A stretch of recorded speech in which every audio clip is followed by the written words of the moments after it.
Welcome to Rethinking Education. Education's critical friend.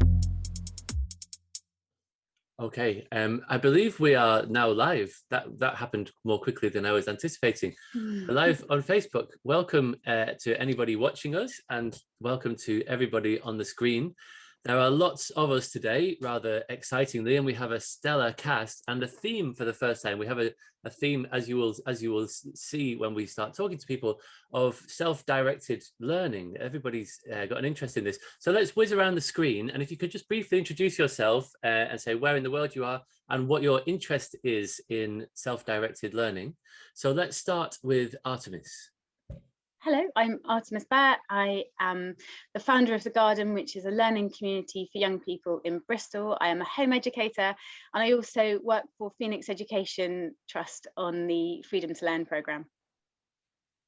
Great, thank you. Rose. Hi, my name's Rose Arnold. I'm the founder and editor of a website about education and home education called Suitable Education, and I have a 7-year-old daughter who's a self-directed learner. Wonderful, thank you. James. Hi, I'm James. I'm in Norway.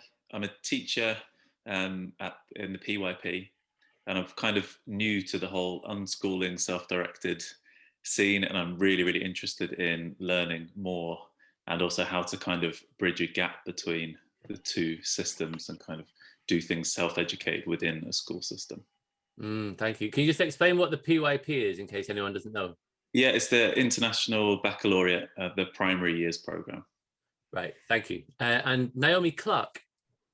Hello, I'm Naomi Clark. I'm in East London.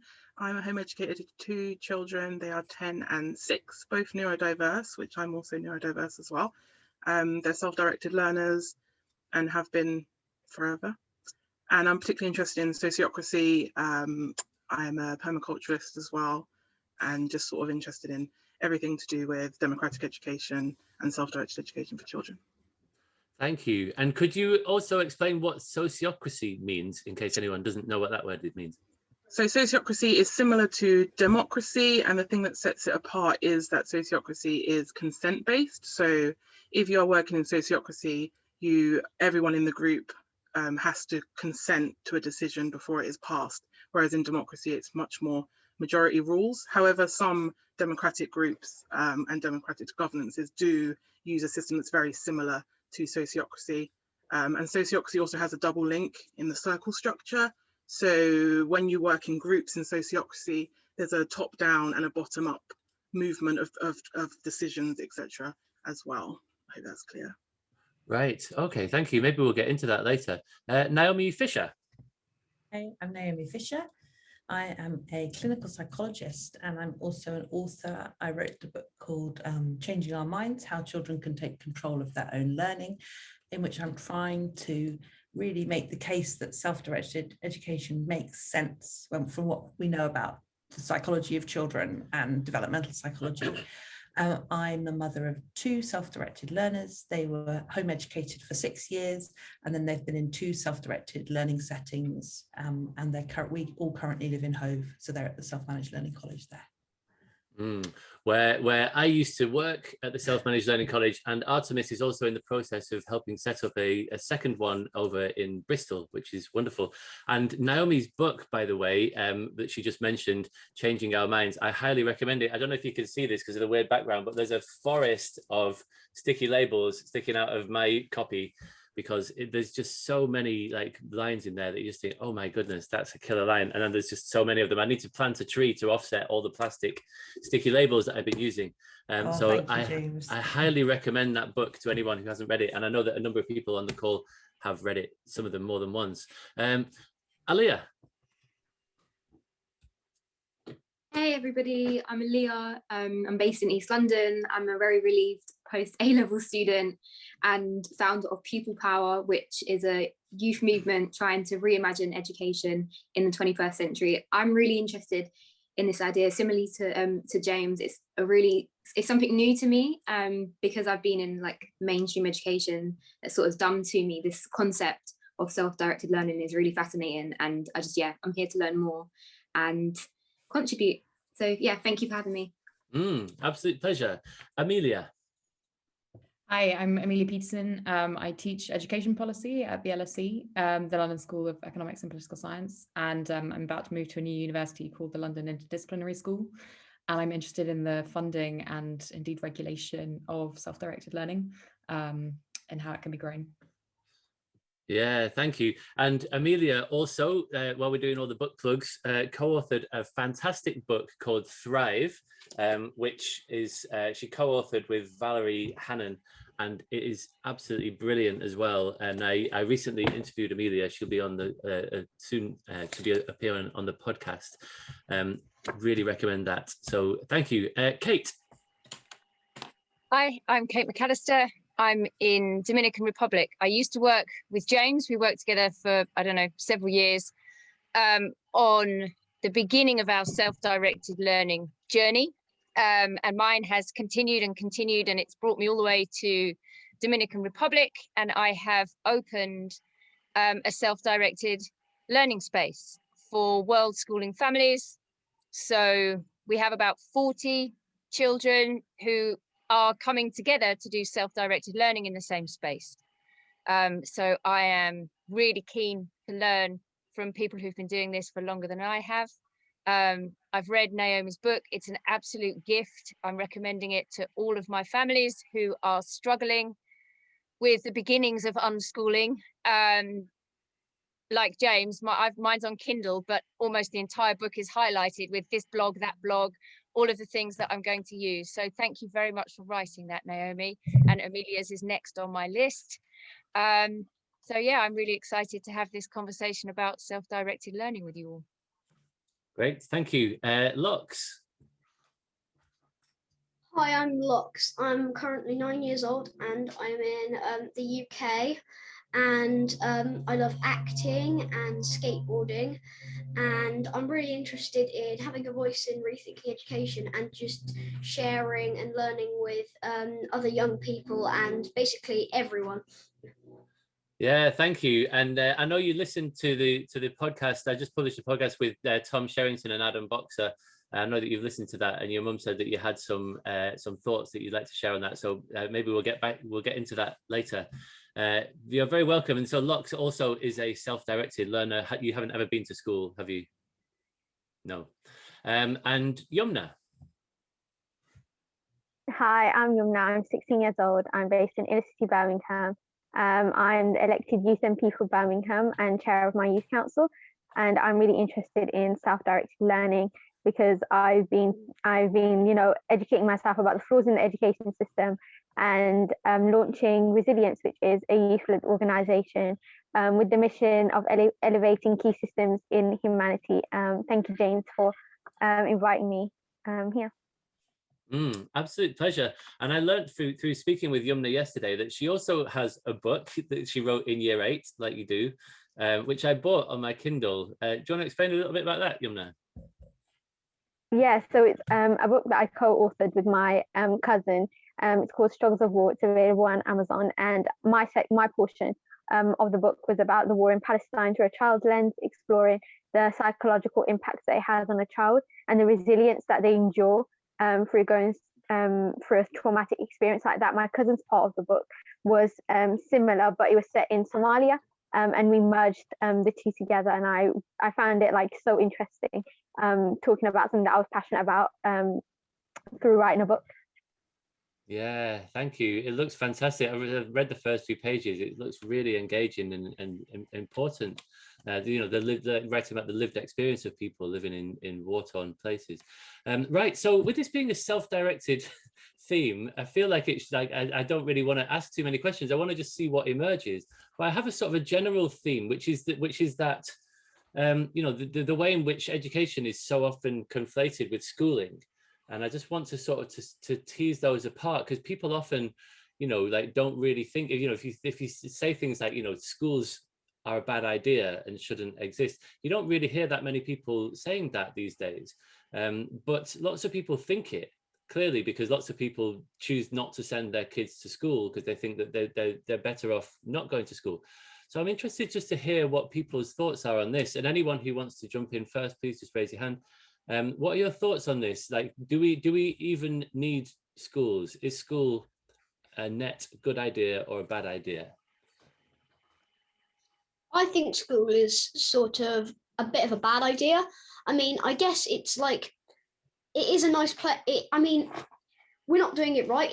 I guess when someone first thought of school, they thought of a place where kids could go and learn and sort of get prepared for what they need to know in life. But I also think that it's taken the wrong road. It's gone a bit of a different direction, because kids are being crammed into classrooms and just having it all shoved into them. Like it's really not how kids should learn. It should be playing outside. And I was hearing something really really sad from my mum, because she used to be a teacher, and when she took her kids on a trip, they'd said they'd got this big green field all ready for play, and they'd set up like a few skipping ropes and stuff, and like and things, and she said, right, you're free, go and play. And you know what they all did?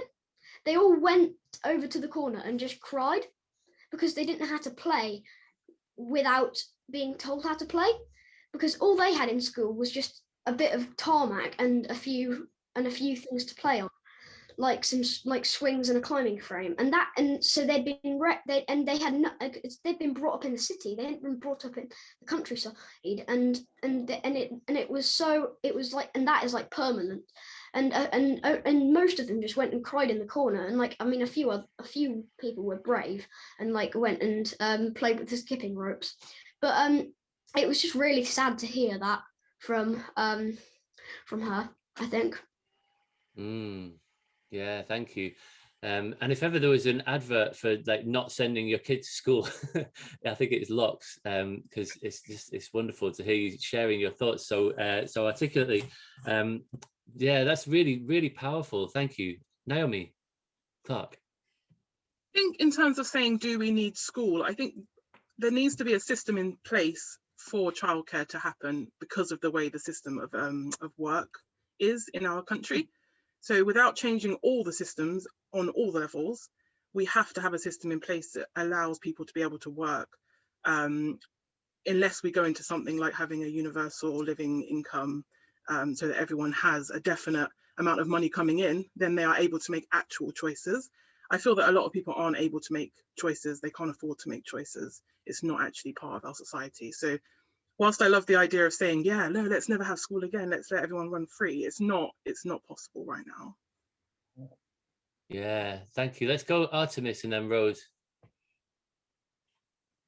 I'm so glad you brought that up, Naomi. One of the other projects that I work on is UBI Lab Bristol, campaigning for a universal basic income.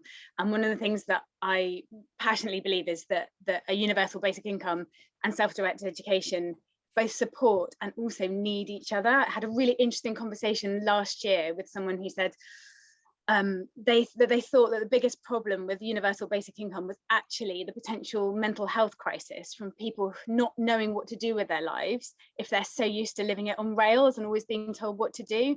And so self-directed education actually would provide the sort of the atmosphere for people who would thrive under a situation where we have universal basic income. Yeah, totally. I totally think that we need changes with our society so that anyone who doesn't want to send their kids to school, or kids who don't want to go to school, don't have to. At the same time, I think a lot of people are happy with the system where the schools, and I don't think I want to say we have to tear them all down. At the same time, I really don't think what we have right now is working. When I started doing suitable education, it had a fairly modest aim. It was just to show that home education makes sense, that it's rational. But like doing that website and pulling together all the research really politicized me in education. There is so much evidence and there is so much wrong with the system and so many children being hurt with it by it. And I kind of hope that, so I feel we do need schools because society demands it, but that doesn't mean that schools have to be a place where there's no voice for young people, where they're just told what to do. And I love the idea that self-directed learning it can show that young people and children do not have to have everything dictated to them. So there's kind of learning to be taken from that. Yeah. Thank you. Well, I can completely agree with that. I mean, like, if you look at cartoons and stuff like Horrid Henry, you just want to knock down school because they hate school, and people and kids absolutely hate school, and like you wake up every morning and just go, oh, I'm gonna go to school. But and that's something, and that's because of the way that people have made school, and school is at the moment. Like it's just a classroom where kids just sit there absolutely bored to tears, and the teachers just try and stuff things into their heads, and they just get so bored and so sad. And it's not the way that school should be. Like, I completely agree with what Rose was saying. Like, let's just not knock down school and just say no school, but the current system is not working. Like, a lot of kids are absolutely just really hate school, like really deeply. So like we have to change it soon, otherwise it's really going to affect the future quite a lot. I completely agree with you, Lox. And I would just say, I don't think, when I think about my response to that question, I don't think it's a all or nothing. In my eyes, why can't we reflect and imagine a system that can actually incorporate both cultures? Because actually, from someone that's been in mainstream education, that feels like I've had education done to me and it's been quite passive, there are elements in there. I might have to think long and hard about it, but there are elements in there that I can say we can pull from, and that are really valuable to young people. Maybe not many, but there definitely are. And when I hear about, Phoenix Education, for example, when I got involved in the Changemakers Lab last year, that idea of self-directed learning was so unfamiliar to me that it almost sounded like I almost had to kind of laugh as a reaction, because I was like, that exists? Like, what?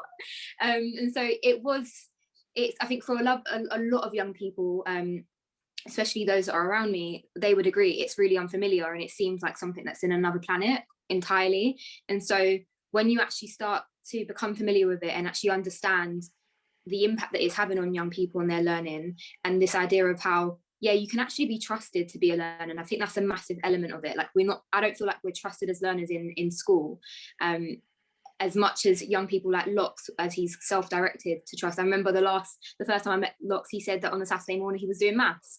That they wouldn't normally, like, my teachers probably wouldn't expect that from us. So that it's a lot about like a culture shift, and I think there's a lot we can take from self-directed learning and hopefully put into mainstream education and that system of learning. Yeah, I think Elia's posed exactly the right question there about what are the elements of school that we might want to take, as Lox put it. Like, if we see schools as having taken a wrong path, if one were to try to sort of get them back onto a different track, it perhaps, by growing more self-directed learning within them, what would be the roles that we still would want schools to play? Naomi mentioned childcare. I think, yeah, even with more provision for people to be able to have more choices around work, there still would be people who would want their children to be sort of in a place taken care of, but also their learning taken care of. And so, yeah, the question is then, what are the other aspects of the sort of being in a community that one might want schools still to do? Thank you. Naomi Fisher. Hi, yes, so many interesting thoughts here. I was thinking that I'm somebody who feels that I need somewhere where my children go, which isn't home education. And that's kind of why my children are at a self-directed learning setting now. And I think we will always have the need for places so that parents don't always have to be with children, particularly when they're younger, because it depends very much on the community that you're in, on the connections you have, as to whether you've got the support that you need for that. I mean, for us, it was interesting. We went to France, where the children went to a self-directed learning school there, but suddenly we had no contact, no connections, no friends, no family, nothing. And that was quite a shock to the system for us, in terms of, right, wow, it really is, it's just us. And, it's hard to make those connections. And I think we need places where children can go so they can make those connections, even if their parents don't necessarily. I don't think I think we need a place where children can go, where they can make connections with other children and other adults, which aren't entirely dependent on their parents' capacity to do that for them. Because I think that's why I know what it's like to be in a country where you don't speak the language as well, and you're trying to make those connections. It's hard to do. And I think we need to help children, and we need to provide those opportunities for children that need to be outside their family if they want them. But that's, to me, the really key thing, that it needs to be places where people can go if they want to. We've found one of the things that we found at the Hive, which is like an alternative environment to school. Children come together and they learn, but a lot of the things that we associate negatively with school, we don't have. And one of the really interesting findings for me is the journey that the parents have been on. So they came for their children, and they've noticed how much has changed for them to be in a community of like-minded parents, to be able to have these conversations about the journey from traditional education to unschooling and self-directed learning, or whether they've always worked in that way, to have that kind of sense of being held and being welcomed, and that somewhere that you can think through your ideas, that you can talk through parenting and learning and self-direction and all of those things, because it's tricky. We've grown up in a society where schooling is supposedly the right thing to do, and when you choose not to do that, you're choosing to do the wrong thing. And why would anyone choose deliberately to do the wrong thing for their children? So it is important to have community. I think sometimes if you're homeschooling, I know that there's lots of collectives and co-ops, and there are these small groups, and they're really, really important. And that's something that traditional schools don't always get right.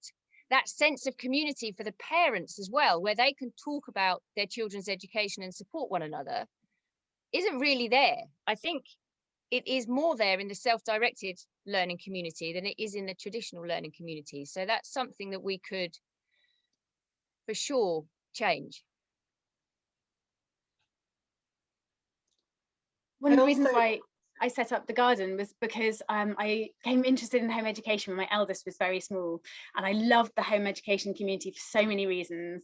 But what I found was that I was doing a lot of driving, which I didn't like very much. I was going to a lot of different activities. I was meeting lots of people, but we didn't have this solid sense of community. And what I found was that if there were disagreements in the community, if there was a schism, people would say, well, I'm not going to see those people, we're just going to avoid them and go to other activities. And because we live in a city with lots of home ed, that was perfectly possible. You could just avoid them and go to different activities. When I thought, well, actually, surely if we're a community, we should be trying to find a way to work together and work things out, and that's the best modeling that we can do for our children.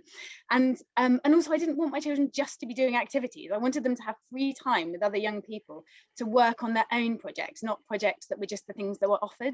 I wanted a space where they had a solid community that was an ongoing community where they could spend time together and form their own things. I kind of feel it's really important to me as well that we don't pit home education versus schools in a way. Like, I don't think every parent who has a child has to want to, to do everything and to be a home educator, and that's not the only way to be a brilliant parent. And it builds about choice, and also at different ages. Like, my child is 7 at the moment, and home education really works perfectly for us, and it's how she wants to do it. But I can't imagine as a teenager that being quite so working quite the same way. I don't know, but I just feel like we do need schools, we do need different options, we need collectives, and all of this is okay, and it all needs to be supported. I don't think everyone should be a home educator. That's definitely not what I'm arguing as a home educator. Yeah, thank you. Did you want to come in, Yumna?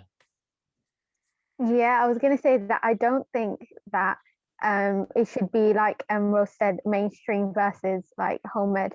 I think that there just needs to be different options and different alternatives to school, whether that's implementing or integrating programs within our mainstream traditional education system that allows young people to have a voice, that allows them to follow their own passion projects and be more confident in themselves, or whether that's a completely alternative to school that is completely self-directed. And I don't believe that self-directed learning for every young person works. For example, a neurodiverse young person may feel that a day that's unstructured makes them, feel more anxious or more nervous, whereas they would benefit more of having a few structured activities in their day, or having some sort of structure within their day. So I think that I'm not an educationalist, but I'm not gonna sit here and critique different learning methods and models. But I do think that there needs to be an alternative, because the current education system isn't working, and instead it's forcing young people, forcing their own choices and decisions to be sort of puppeteered by the outside world, and it's causing young people to define themselves based on society's expectations and ideals, and it affects their reality, it affects our principles and our values. And the one-size approach to education isn't working, because it makes students believe that there's only one way to success, and there really isn't. Success isn't quantifiable only by an individual's distinct set of values and their own ambitions and their dreams.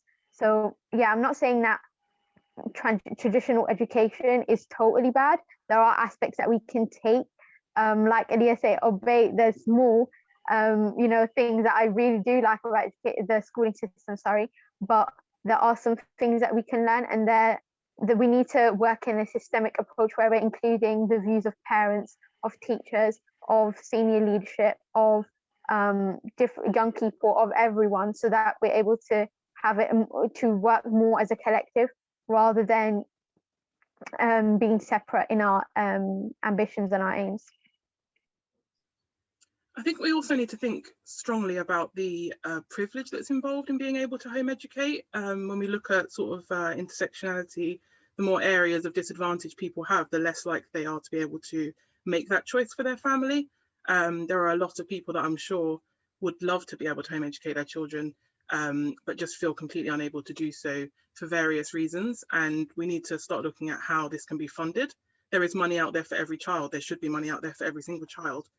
When we look at disabled children in particular, of which I have 2 of them, if they were to be put in a school system, there would be lots and lots of money put into their specific needs. Even if they weren't met, the money is still there. Those are not transferable to home education settings, and I want to know why. Where is that money going? What is it being used for? Why can we not access funding for each individual child the same way we would in school if you choose not to use school? Yeah. Well, I completely agree with that, actually, because I completely agree with that with what Naomi just said, because there are a lot of parents out there that would love to home educate their kids, but they've got work, and luckily my mum doesn't work because she's got to take care of 4 boys at home, but there are a lot of parents out there who would love to home educate their kids, but they just can't because they haven't got that ability, and they struggle quite a lot in the current system. So they're sort of just forced to do it. And there was a woman who decided not to send her kids to school on a day, and she went to court, which I think is a bit harsh. So like, if you decide never to send your kids to school and you don't even start it in the first place, then you won't go to court. But like, if you decide to do it while your kids have already have already been doing it for like a reasonable time, then you'll go to court. Like, I think that is a bit harsh, and also and it's like, and it's really not how things should go. And she kept them at home, and I think that's not how the current system should go. So yeah, we do need to find a solution to that, and to find out how a lot of parents can figure out how to home educate their kids. Yeah, thank you. I think there have definitely been cases where parents have been sent to prison for non-attendance of their children, which it's difficult to see how that's going to help, isn't it? I just want to say a quick hello to Asma, who's just joined us. Hello. Morning. Hi everyone, it's Asma. Hi. Sorry for taking so long, but I'm finally here now. And Not thank at you all. for all the hellos. So I'll just let you sort of just like tune in for a bit. Maybe we'll come back to you in a little while, because there's lots of people on the call, obviously. Many of them are home educators of parents. So there's a sort of a general theme of self-directed learning in this conversation. So I'll let you just sort of just soak it in for a bit, and then we'll come to you in a little while, if that's okay. Okay, so should we go to Naomi Fisher? Is your hand up? I think Alia was before me. Oh, thank you, Alia. Oh, I thought you were first, but I don't mind going. I just wanted to quickly chime in. I think what Rose and Lox was both saying made me really think about lockdown and the experiences that we were having there. What I'm getting from this is that we could also, like an alternative could be this sort of like hybrid system of where we have that choice of doing both and intertwining both. I think that would be really, really cool. Again, what Rose said about different stages and different ages is so important, because actually maybe at some point that would have worked really well for me as a teenager. I think actually being in that school setting was perfect for me. So I actually really agree with that point. And lockdown was a time where actually it was sort of forced on parents, where they didn't really have the choice, and they were having to, especially for younger years, self-educate and direct their children's learning. And a lot of parents have now probably coming out of lockdown decided that that's the way forward. And a lot of parents probably said, no, you know, sending my children to school works best for me. So my question is, how can we incorporate both? And something that I definitely loved as a student in the system was the autonomy that I got over my day. So actually having lessons recorded online and being able to all of a sudden have this like so much time on my hands to lead social action projects and actually engage in current affairs and things that were going on outside of school was really beneficial to me. And it just highlighted, there was a stark contrast between the amount of time that I had when I was in school versus that I had when I was outside of school. And if anything, I had more work to be doing when I was at home during lockdown, and the pressure was 10 times more there. I just think we're so restricted when we're in the building and have that sort of like schedule sort of like pushed down our throats. That's what it feels like. And Lox always reminds me of the image of us just being crammed into a classroom and having education done to us. So yeah, my question is, how do we create this like hybrid system and change the culture where we're allowed to have choice, and it shouldn't, you shouldn't be made to feel ashamed for one day deciding that it's not working for you. Thank you. Let's go Naomi and then James. Yeah, Alia, I'm so glad you spoke first, because you've just perfectly led on to what I was thinking, which is the thing about autonomy, because it occurred to me that we haven't really defined what we mean by self-directed education. We're all talking about it, and we possibly all mean something different. Because for me, what's important about self-directed education is who is making the choices. That's basically it. The autonomy, the learner. If the learner is making choices about what they do, and if the learner can choose to stop what they're doing when they want to, then I would define it as self-directed. So I would say that if I choose to go and do a formal class, I would see myself as a self-directed learner there, because nobody has said to me, you've got to do this class, you've got to do this exam. And so I would think that I haven't got a problem with how traditional schools work in terms of learning. If people want to do that, that's fine. What I do have a problem with is saying, this is how you learn, you have to do it this way, there are no other options, and if you can't do it, you're a failure, because that's how lots of young people feel in the system. And look, people learn in so many different ways, but what we know from the research, from the psychological research, is that the thing that makes such a big difference to how you feel about what you're doing is whether you feel in control or not. And we know that for everything. We know that's what helps your mental health. If you feel you're the person who's making choices, you feel differently about what you're doing, even if you're sitting in what looks like a really traditional maths class. If you're doing it because you want to do it, it's great. If you're doing it because someone's made you do it, then it's torture, but it's the same class. And of course, in a traditional school, might have people sitting next to each other who are apparently doing the same thing, but they feel completely differently about what they're doing. And I think that's why we have to have a system which has diversity of options, which young people can choose, their parents can choose at different times in their lives, and where there's no shame in saying, you know what, this really doesn't work for me, this system, and this one does, so I'm going to try this. Because actually you can feel like this about anything. I talk in my book about a little boy actually whose parents sent him to a lovely alternative small school, which was all outside. And the idea was that you spent as much of, their ethos was playing outdoors in the forest, fun, wonderful hours and hours. And a bit like, can't remember who it was who was saying that, anyway, for this little boy, it was basically his worst nightmare, because it was unstructured play in the forest. He didn't know when it was going to end. He couldn't tell the time yet. He just wanted to be somewhere where he felt safe and where he could do his own stuff. But according to someone else, that was freedom and self-direction. But actually for him, it was something different. So that's why I think we have to put learners at the center of the choices. I'll stop talking now. Absolutely. Thank you. That's such an important point. Now let's go to James. Yeah, Naomi just sort of started talking about what I was thinking about, the same thing, that school choice at the moment seems to be which academy do you want to send your child to, or the other choice is homeschool, or it's very one thing or the other thing or the other thing.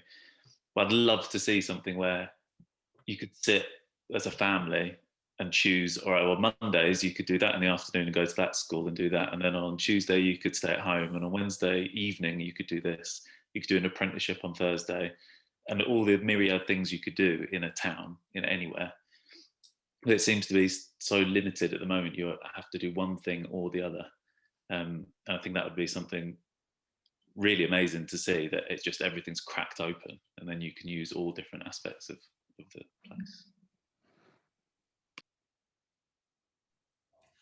Yeah, just continuing on that, I mean, I think this point about school choice is so important, because often the debates about school choice, it becomes this thing of choice sort of undermines state education sectors. It's often seen as something that kind of is supported a lot on the kind of by right-wing parties. And what Naomi Clark was proposing about, parents having more control over the money that is spent on their children, would be thought of from a policy perspective as like a voucher system, which again is often portrayed as something that sort of undermines state education. So I think there has to be a way to paint a different picture of what would the transition look like from something where there's sort of only that version of choice, as you get to kind of shop around for your version of what's going to get your kids a fixed set of results, to something that is more about like multiple kind of plural different visions of what learning and education can look like.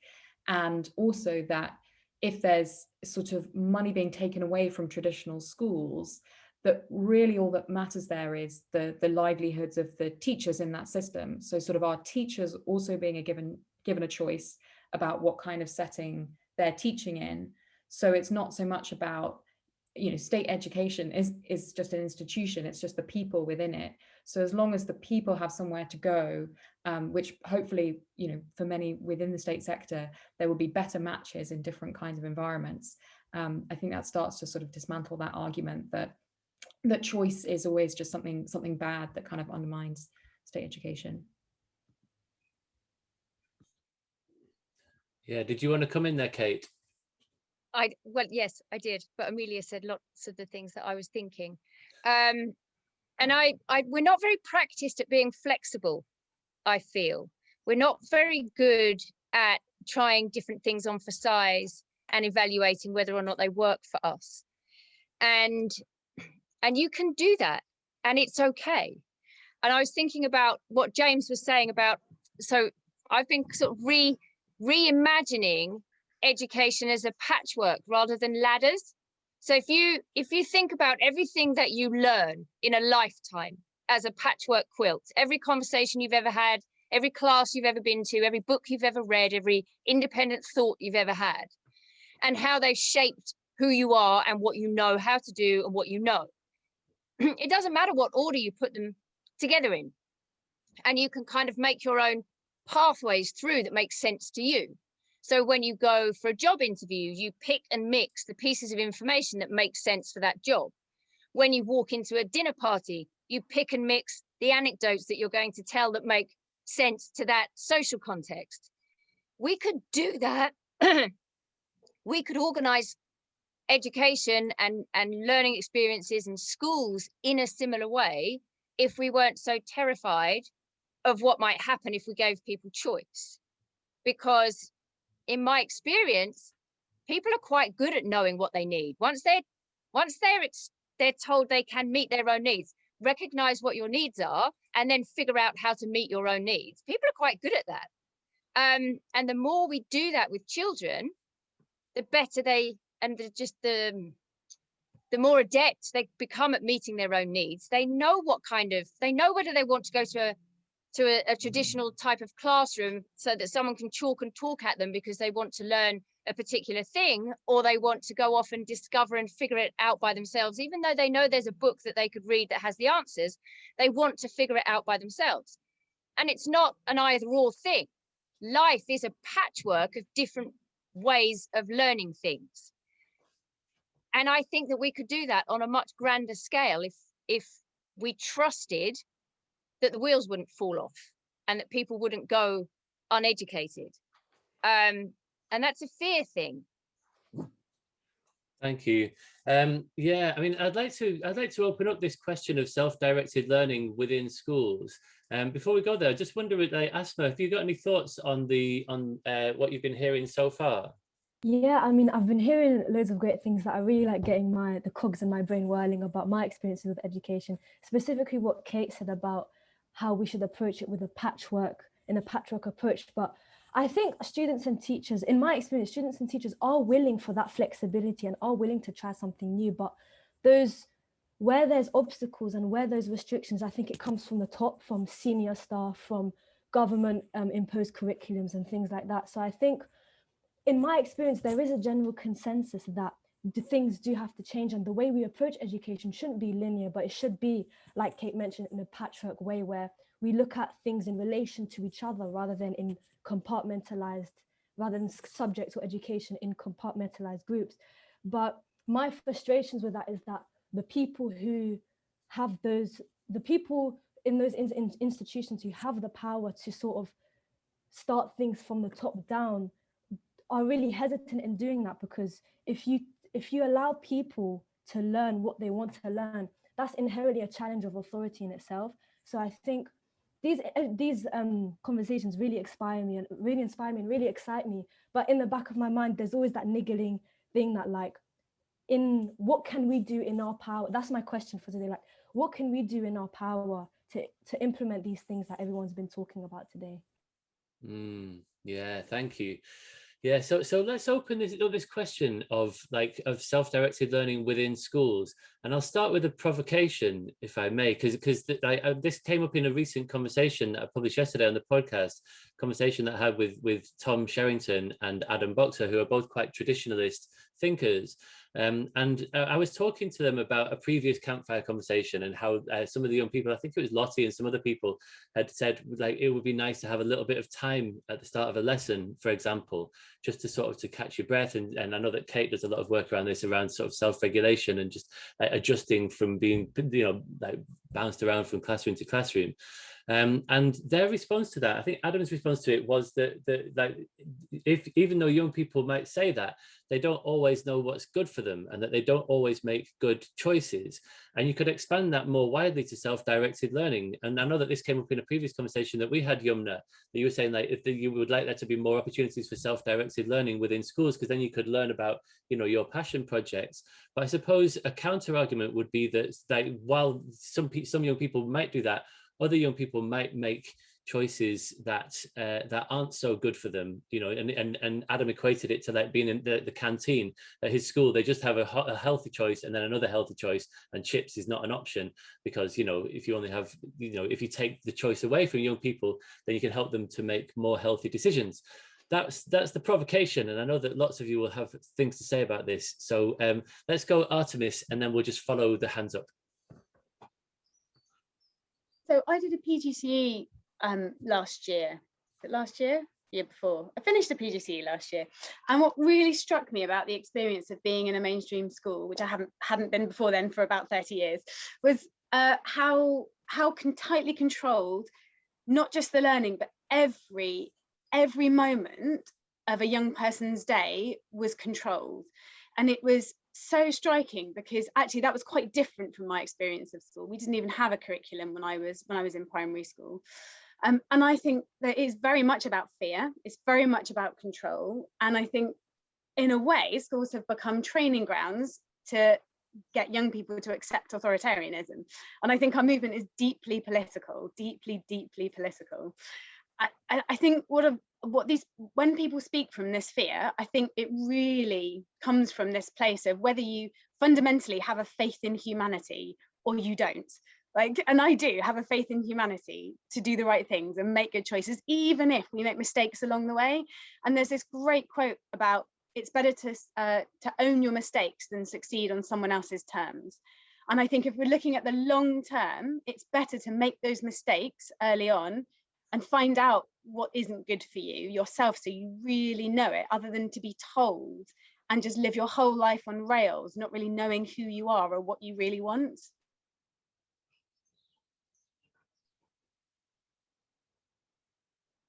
Yeah, we encourage the children here to self-experiment. I don't know, what does it feel like if you eat your biscuit before you eat your lunch? What does it feel like if you just don't join in with this project? What does it feel like when you do? What's the difference? And it's all permitted, and it's all transparent, and it's all talked about, and the agency is there. And I have found over the last 10 or so years that I've been doing this in different contexts, that it doesn't take long for children to be able to regulate themselves better, to make informed choices about what feels right for them and when. They can recognize their own needs and they can go and do something about meeting them. And we make judgments, grown-ups make judgments all the time. We're so judgy of children. And we don't ask them what they're getting out of it. Like, what are you getting out of playing Minecraft for 4 hours straight? What are you getting out of sitting in the corner and just watching? What is it doing for you? What are you learning from that experience? And the answers are generally enlightening. They're meeting a need by doing those things. And then you can have bigger conversations about other options and other choices. I don't know. I think we can trust more than we do. I think we should trust more than we do. And if we introduce this into mainstream schooling younger, we would have that trust, because we would know that they are able to make these decisions by themselves.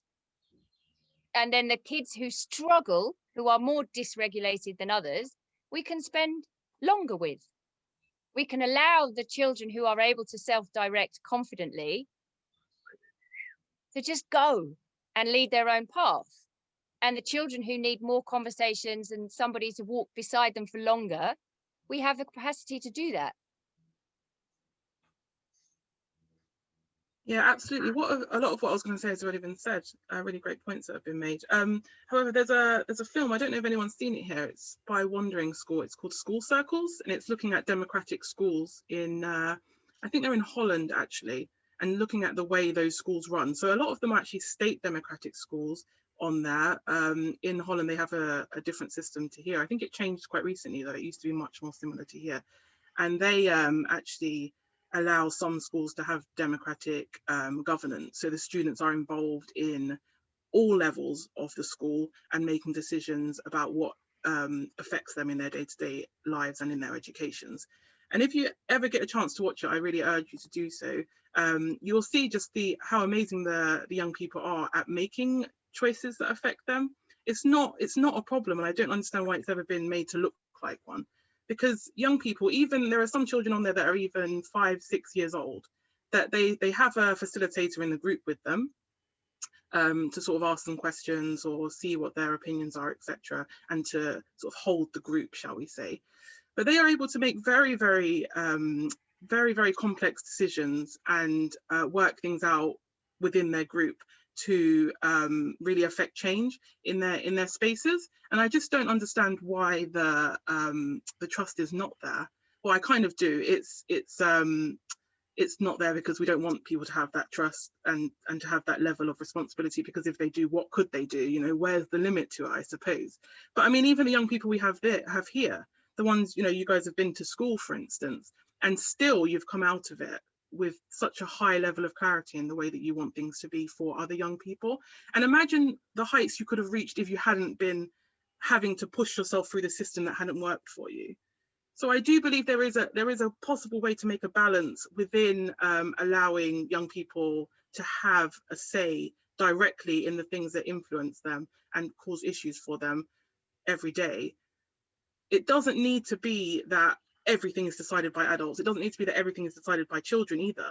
It can just be a system where all people's views are taken into account. But this needs to be something that is seen as a positive by systems that put money into it. Basically, we need to be able to make these things possible. Yeah, thank you. And there's an interesting comment that just came through on the Facebook feed from Ellie Costello, who said that it's fair to say that healthy choices can be difficult for young people, and particularly young children.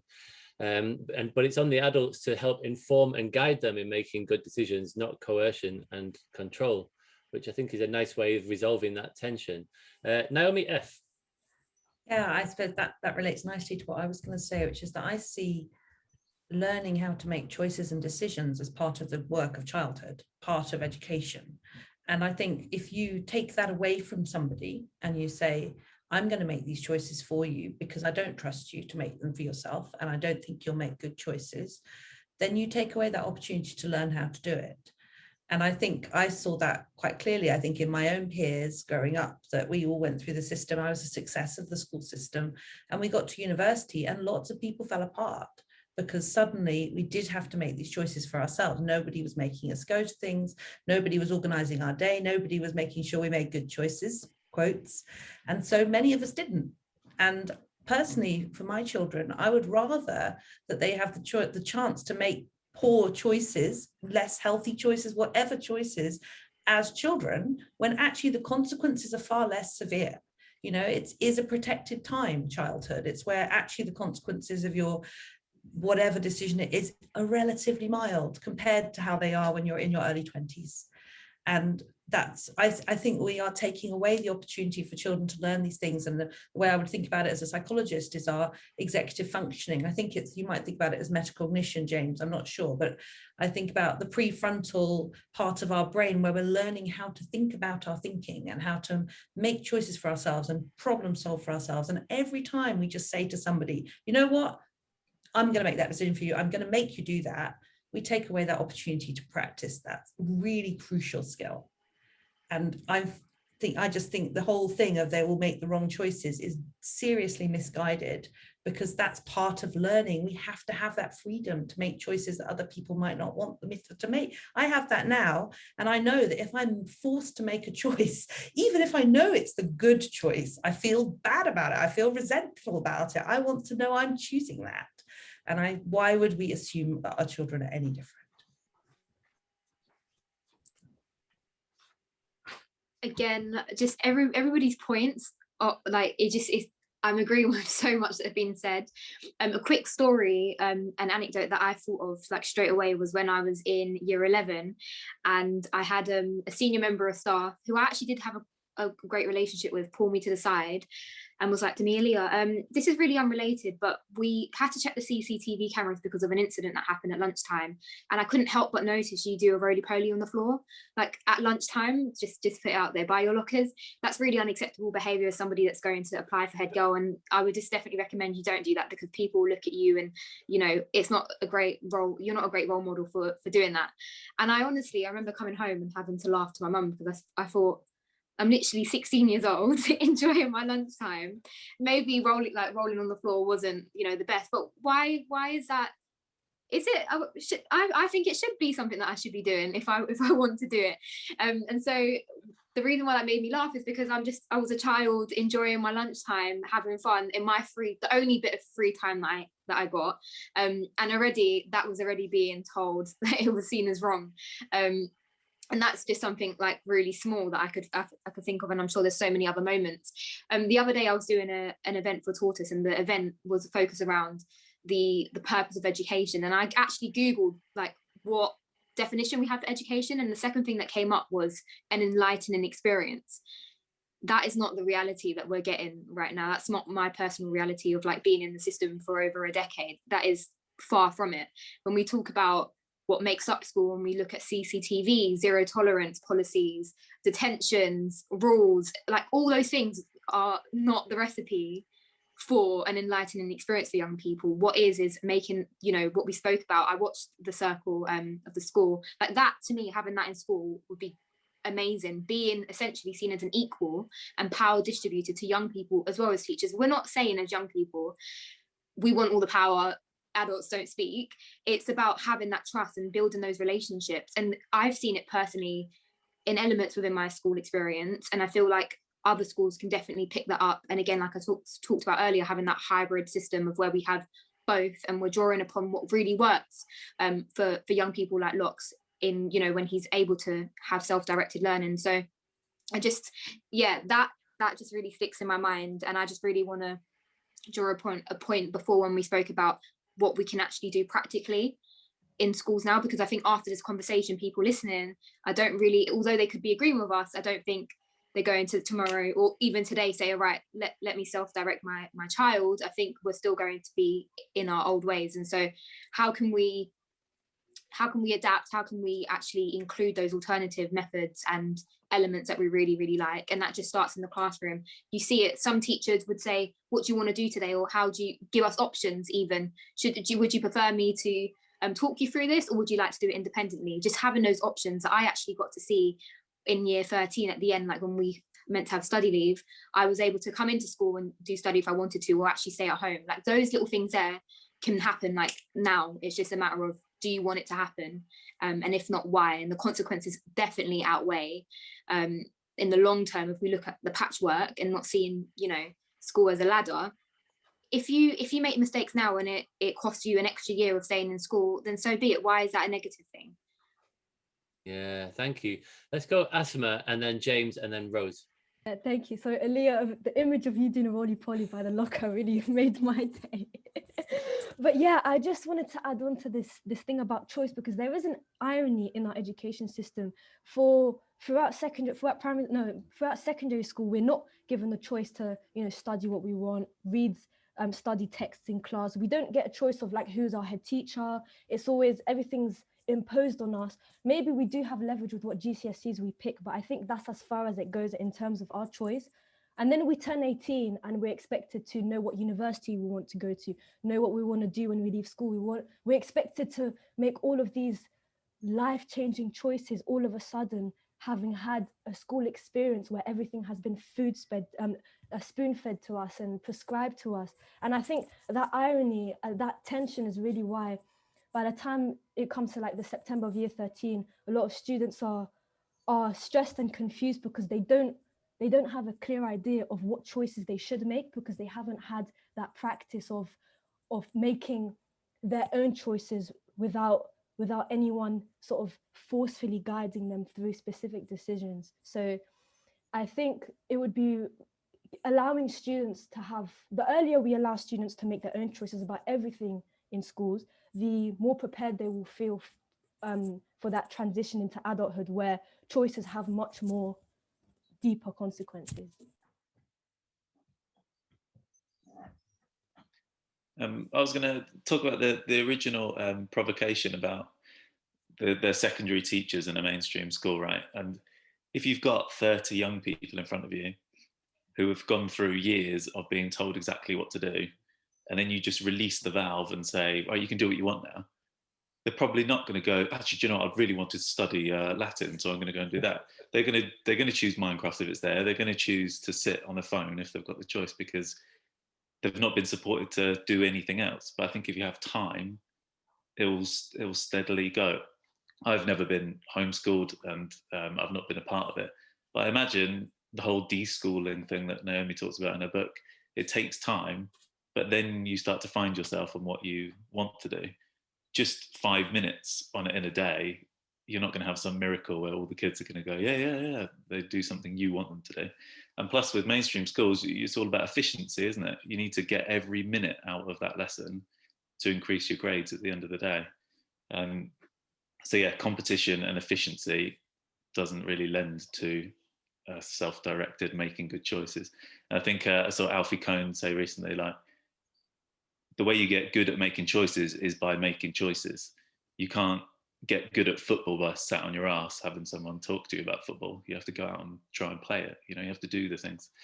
So yeah, that was just my teacher perspective from someone who's been in the classroom quite a lot.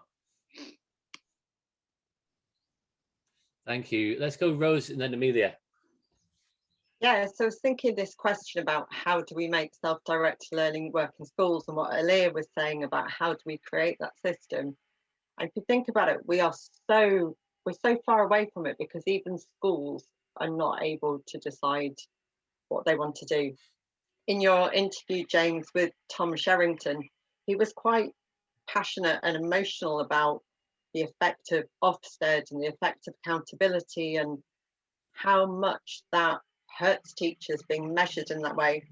And there's this really interesting point where you made the point that that's how children feel, but it's I almost feel like to get anywhere near where self-directed learning could be possible in schools, what we first need to demand is the end to accountability for schools, that schools are allowed to operate in a way which they can look at students as individuals, because when they're being measured against like league tables, and when they're being, it's so much data that they're meant to submit, and they are measured in every single thing, and it just doesn't seem possible for self-directed learning to happen in that. And it's almost like we all need to get behind freeing the schools from that and say, no, we need to trust teachers, we need to trust schools, we need, if a school has a problem, I think it was the National Education Union that said, how about this really radical idea that we get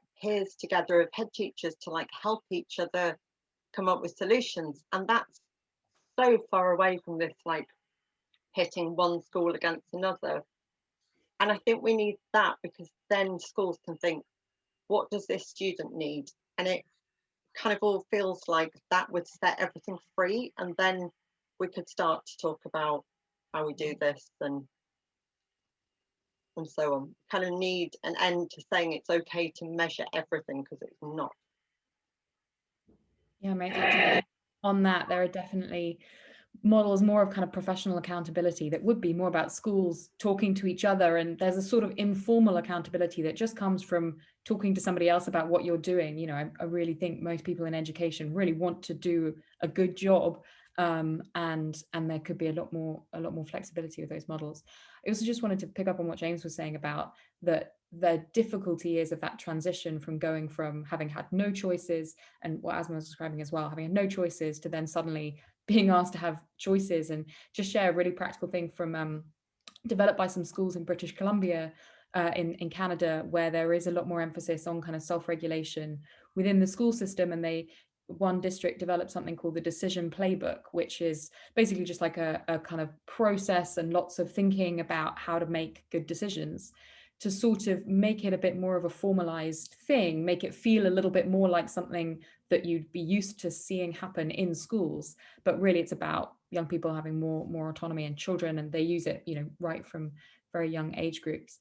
And I wonder if there is a way in talking about kind of decision making, as opposed to, choice is wonderful, but framing it more as decision making, I think helps get that idea across, that this isn't about just sort of letting people loose to do whatever, but really about supporting them to think about and reflect on what they might want. And I think that maybe helps to sort of position it as something that people could understand a bit more, how that could fit into a kind of formal school system. Yeah, thank you. Let's go Artemis and then Kate. And then I'd really like to hear from Yumna and Lox, because I know that you've thought about this a lot in the past as well. So I just wanted to pick up on the point about teachers in schools, and because I really think that schools are at least as harmful for the adults in schools as they are for the young people. And what I've seen is that when I was working in schools, is that everyone was just scared all the time of so many things. They were scared of the senior leadership team, they were scared of Ofsted, they were scared of not getting all their work done, they were scared of like their class not performing how they should, because now teacher pay is linked to performance as well. You know, that puts extra pressure on them to put pressure on the young people as well. It's so harmful for absolutely everybody.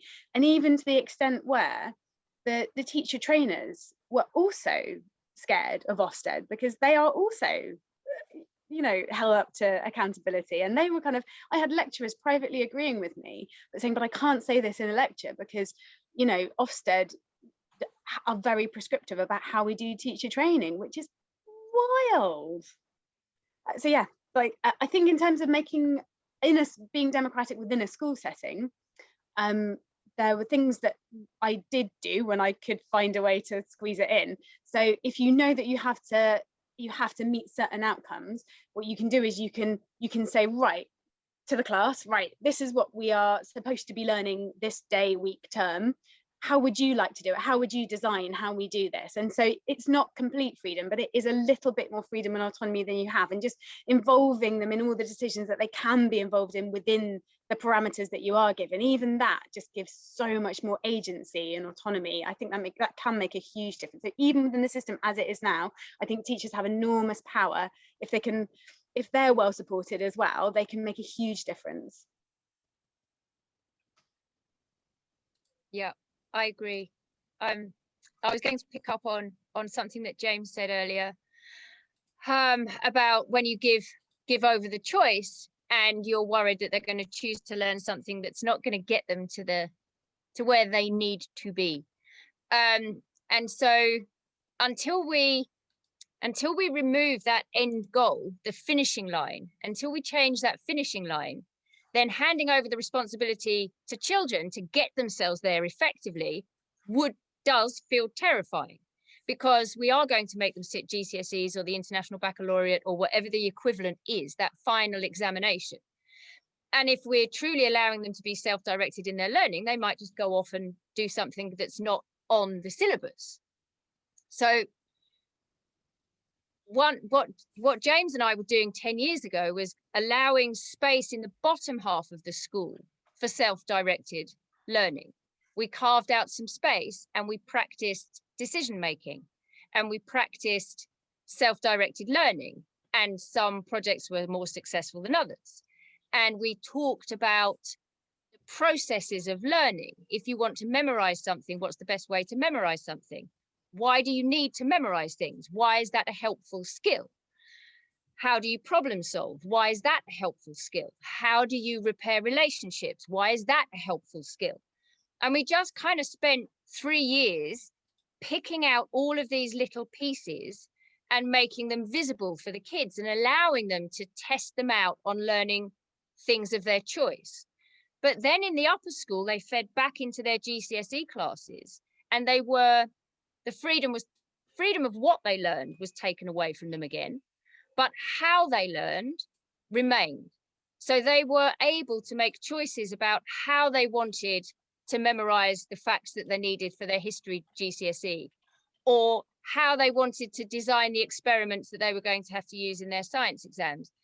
And that seemed to work. So it was a compromise, but it seemed to work. And it wasn't something that needed the entire school system to be rearranged to achieve either. We just needed a bit of extra time in the lower school to put those learning skills in. So it can be done. Now I've removed the top end and it's all self-directed. That's kind of the evolution of where it's gone for me. And it's just like having all the rocks taken out of my pockets as an educator, and it's the same for the kids. And they do make really interesting choices. My daughter does choose to do maths by herself at the weekend, and she's learning about herbalism, and that's taking her down the natural biology route, only because she wants to mix potions, right? She's 8, but she's now learning about all of the plants that grow here and how you get the goo out of the plants and what the goo is that's inside the plants. And it's everything that would be on the biology curriculum, probably. Maybe the language isn't the same, but we're learning about what the goo is together.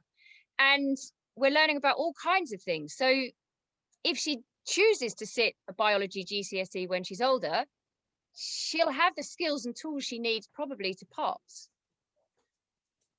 Yeah, thank you. I love that rocks analogy as well.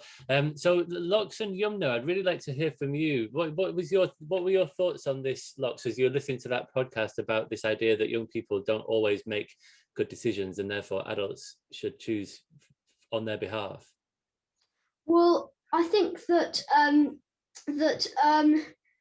think children, you know, they are capable of making the right decision, but that it is a question of sort of how old they are and sort of how much they understand what is good for them. But I do think that that's not entirely true. That children don't know what's good for them. They do. That it's just, it sort of starts to show a bit more as they get older, I think, because it is hard for them, because I think like what Kate was saying, they would go and play Minecraft for a week if you said or watch Netflix and all that stuff. If you said go do whatever you want for a week, they would do that around my age. But so I guess when you get to like Asma's age, then you start to sort of you really like understand that a bit more and sort of get stuff, sort of start to do stuff more better for your brain, I think. Yeah, thank you. So you're learning through experience, and people start to make more healthy decisions over time anyway, and that speaks to this deschooling process that somebody mentioned earlier. And there's a chapter in Naomi's book on that, which is really interesting, and it says much about adults and parents as it is about young people. This process of deschooling our minds. Which it might be interesting to come on to as a final thing, but we're going to have to wrap up fairly soon, I think. Yumna, what are your thoughts on what you've been hearing? Yeah, it just reminds me of a quote I read in the book Atomic Habits by James Clear, and he says you don't rise to the level of your goals, you fall to the level of your systems. And so when education system focuses on the final outcome of this is the goal of how many GCSEs you need to get and so on, it doesn't make a student motivated to achieve that. But what Kate was talking about what you implemented with self-directed learning with the lower years, and then when you got to year 10, year 11, whatever, that was stripped. The younger years, you implemented a different system, and then they were able to implement the skills and the how to learn when they got to the GCSEs. So that just really struck with me about how we can change our system, so that we're not focusing on the final outcome, but we're focusing on what we need as individuals, and developing on focusing our own identities. Yeah, thank you. Amelia? Just to really quickly make a plug, because I agree completely with what you're saying, Rethinking Assessment, if people aren't already following, please do follow, look at the blogs, get involved. They're really very seriously trying to think about an alternative to GCSEs in the school system in England. And all views are really important and can be fed into that.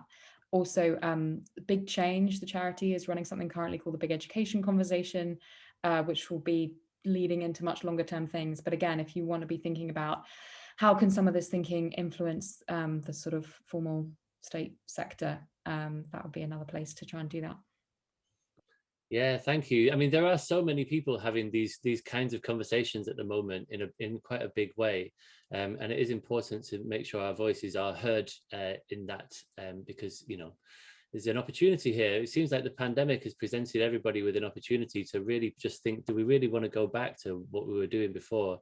And most people agree that that it's not such a good idea. But change is hard. Like it's a really hard process. It does happen. Just had a lovely message on the Facebook feed from Ian Bremner, who's tuning in, who said a message for Aliyah. Some people do hear your voice. After the session 2 weeks ago, he approached his senior team to invite students to attend and present at the termly session where teachers and managers discuss teaching and learning. He said it was agreed and it's a start, which is Nice to hear. Thank you for sharing that, Ian. Okay, so it's 1:15. I think it might be nice to wrap this up. Shall we just whiz around the screen? You can pass if you like. Has anyone got any sort of like final thoughts or passing thoughts as we part company for now? Let's start with Naomi Clark. Yeah, I just wanted to plug this book. I don't know if anyone's read it before. So it's by Akilah S. Richards, a Black woman unschooler in America. It's a really important book about the link between sort of colonialism and the education system as well, and how you can sort of de-school yourself in order to allow your children to live a freer future. And it's not just for Black families, or it's for everyone. It's a really, really important book. There aren't many sort of books aimed at home education and unschooling like this one. So yeah. Yeah, thank you. I saw a conversation between her and Lucy Atkin-Reid, where they were talking about school as a colonizing project and decolonizing your mind. And it's not necessarily in the way that we think of decolonizing the curriculum, you know, along the lines of racial differences, but in terms of just like your mind being like everyone's in this, like your mind is colonized when you are told what to do and when and how all the time. So it's interesting to think of it through that lens. So thank you for that. And I recommend, I'll put a link to that conversation. Her podcast is amazing as well. The Raising Free People podcast is also absolutely amazing. Yeah, she's very impressive. I was really taken by her. So yeah, thank you for that. Okay, let's whiz around the screen. Artemis, final thoughts. This has been absolutely incredible, and I've loved hearing all your voices. I particularly enjoyed hearing from all the young people here. It's always amazing to hear the voices of young people, and I think they're honestly the most important in these conversations.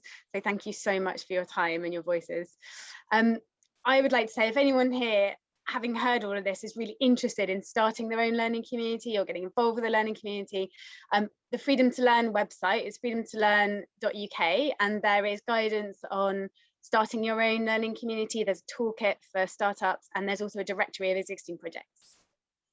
Fantastic, thank you. Kate.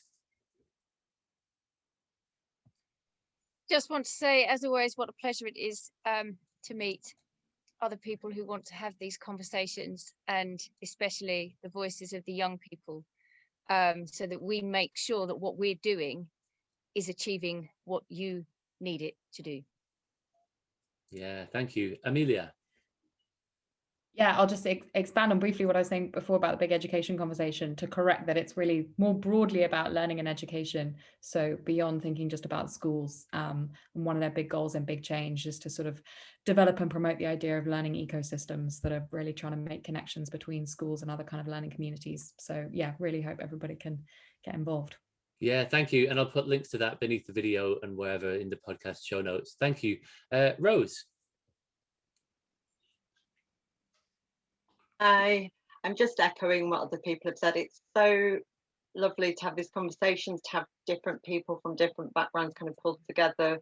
And it feels like there's, I mean, you could talk for hours about this kind of stuff. There is so much to say. And it is so good bringing younger people of different ages and just getting it all into the mix and all the different perspectives. And I've loved being a part of it, and lovely to meet everyone. Lovely, thank you. Asma.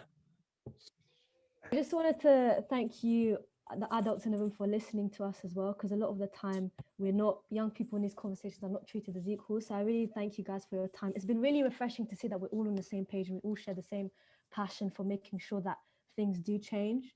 So I just keep doing what you're doing, guys. It's just a really nice thing. Thank you. James. Yeah, just to say thank you for having me and being part of the conversation. It's awesome.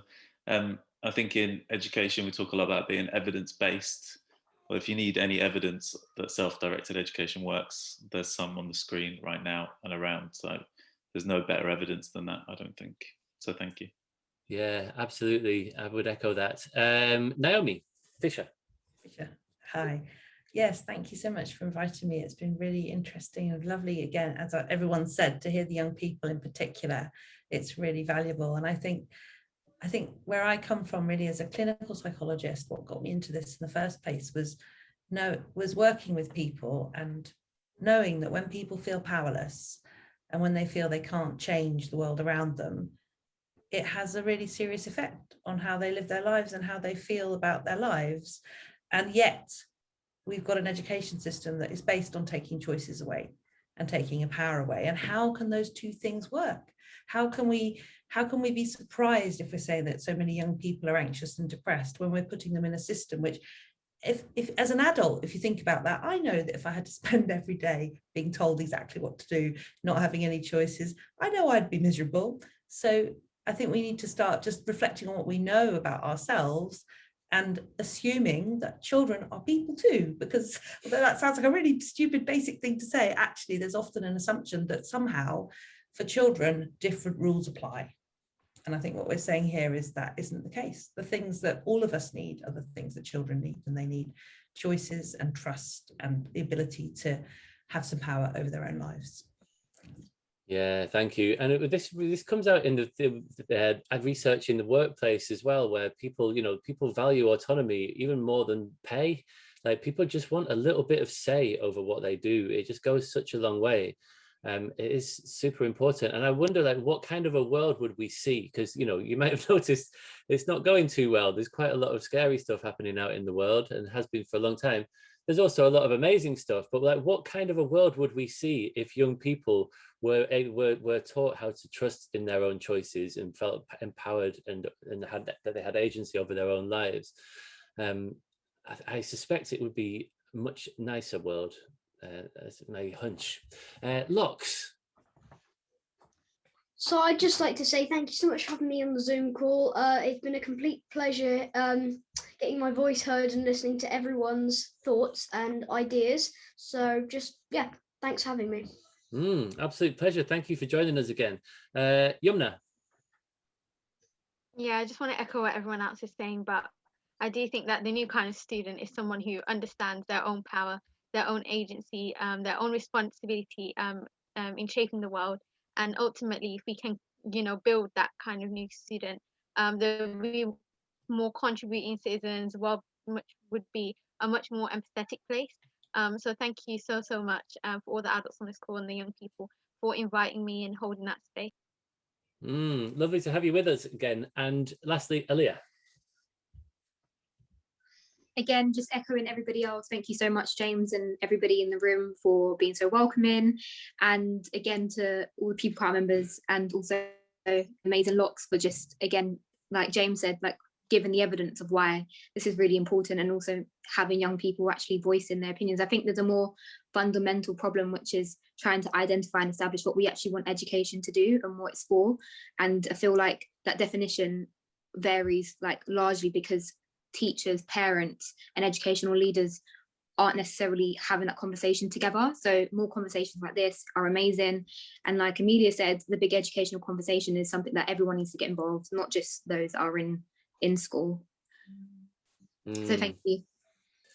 Yeah, thank you. And there are some really interesting conversations that are happening behind the scenes at the moment, which I can't really talk about currently, but we are thinking about how can we do this in a more systematic way to bring young people and home educators and mainstream teachers and alternative educators around the decision-making table together, and figure out if we can improve things.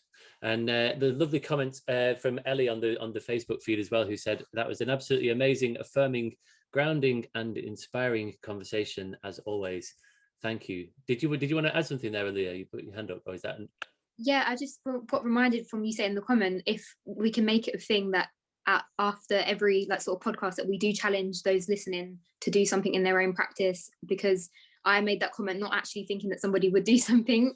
So yeah, just to challenge yourself to essentially dare to give young people autonomy and give your own staff in your own school autonomy over how they structure their lessons and their practice. And if anybody else has any challenges that they would like, but yeah, just to continue the conversation on Twitter, as I'm sure it will do, and sharing ideas of what we can start doing, I think is a constructive thing to do.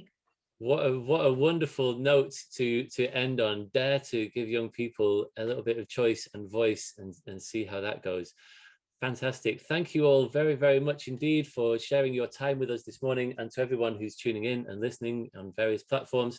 Until the next time, take care, everyone. Bye. Bye. Thank you so much.